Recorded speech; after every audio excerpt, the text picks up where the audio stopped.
right? Who will be presenting? I'll be the one. Okay, so there will be the timer. This is 3 minutes. Alright, there are 3 minutes to present. End of the timer, then 2 minutes for Q&A. Okay? On. Judges, are you ready? Now we are at DemenTrack. Yeah. Okay. Right, ready. You can start in 3, 2, 1. So good afternoon, ladies and gentlemen. My name is Brian from Team DemenTrack from the Philippines. So before I proceed, allow me to ask the judges, sir, how old is your parents or grandparents? 80 plus. Oh, how about you, ma'am? How old is your parents or grandparents? 70. Well, the reason why I ask is because you know that today is actually a National Grandparents Day. So I greet you happy Grandparents Day to each and every one of us.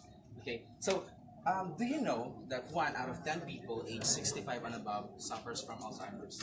And 1 out of 10 actually dies with Alzheimer's or different type of dementia. There's also a fact that out of those with dementia, 6 out of 10 of that has the tendency to wander.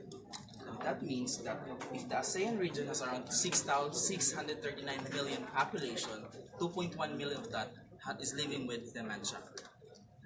Now, if we take a look at the overall picture, we have 639 million population, and we have 2.1 million problem with demented people. But we also have the problem of 1.2 million wandering dementia patient, and that's what we are trying to solve. So the solution: a wearable IoT device that will realistically locate the patient and at the same time get notified once the patient goes out of the predefined zone. So, to give you a quick demo, this is our app that we created during this hackathon. So we have this dashboard, and if we try to locate the patient, so this is where we are right now. There are some inaccuracy because of the buildings surrounding us, but if you want to know where is the location of our patient, we just click this one, and it will send a query to the server or to the GSM, to the device, and it will reply with an SMS giving the location of our patient or demented patient. Now it will take a time to actually respond, but it will eventually there. You see, there is actually a coordinate that has been sent, and it will actually redirect you to the map. And the good thing about this is if you click this one, you can actually use the Google Maps to actually get the direction and to actually know where is exactly your patient is. And also, we actually have the second feature, which is the geofencing.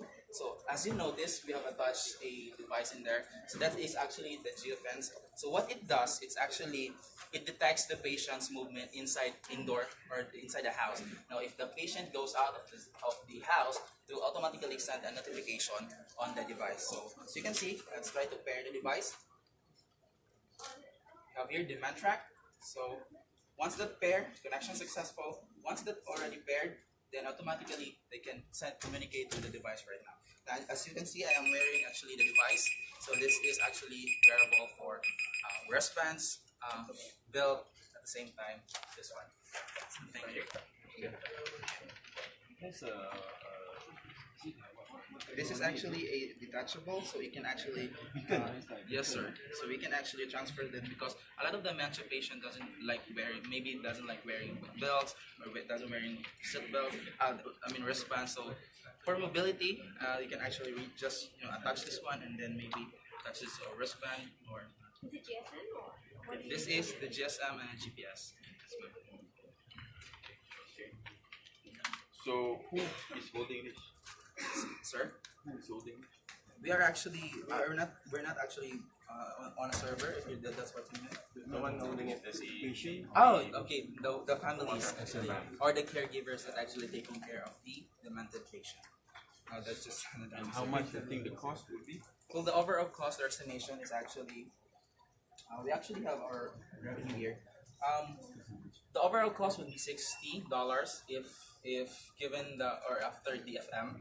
So this is our estimation. So if we have like around $20 as markup, then we can have around 2.4 million. And this 120,000 is derived from a conservative 10% of the 1.2 million wandering dementia patient that we have calculated.